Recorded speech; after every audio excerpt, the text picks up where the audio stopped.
Ce sont donc 73 départements qui sont déjà, ce 21 juillet, concernés par des restrictions d'eau. De nombreux spécialistes s'accordent à dire que dans les 30 prochaines années, la France devra faire des choix drastiques de limitation de sa consommation, qui sera ciblée en priorité les industries, l'agriculture, les particuliers. Décryptage Anthony Joly, Amélie Deloy. Si ce mois de juillet était normal, on ne devrait pas pouvoir distinguer Maxime Durand derrière ses pieds de tournesol. Mais actuellement, ils ne font que quelques centimètres.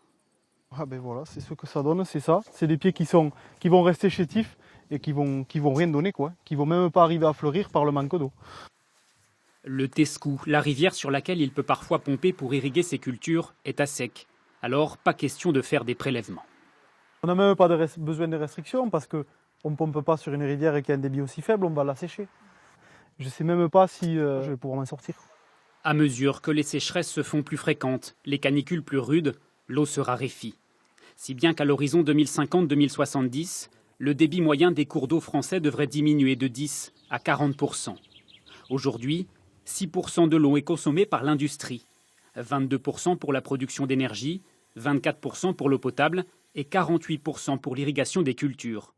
Faudra-t-il un jour choisir entre laver sa voiture, arroser les champs et refroidir les centrales nucléaires? Va-t-on aboutir à des conflits d'usage?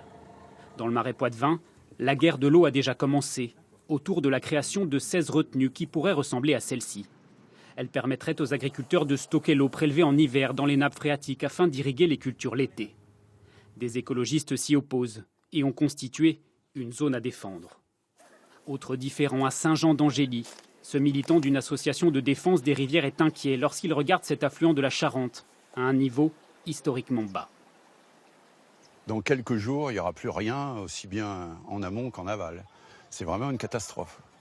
Selon lui, les pompages sont 10 fois trop importants.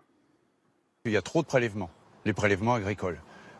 Sur le bassin de la Boutonne, on prélève 70 à 80% pour l'agriculture intensive principalement. Nous, ce qu'on voudrait, c'est qu'on réduise de façon importante les volumes. Mais les agriculteurs ont déjà fait beaucoup d'efforts ces dernières années. D'après cet expert, le modèle agricole va devoir évoluer.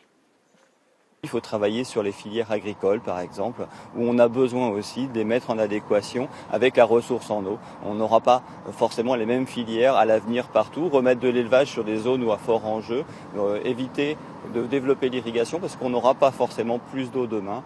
Certaines villes sont déjà passées tout près de situations très critiques. En 2005 à Niort, l'eau potable a failli être coupée quelque temps, à cause en partie d'irrigation soutenue. Le thermomètre qui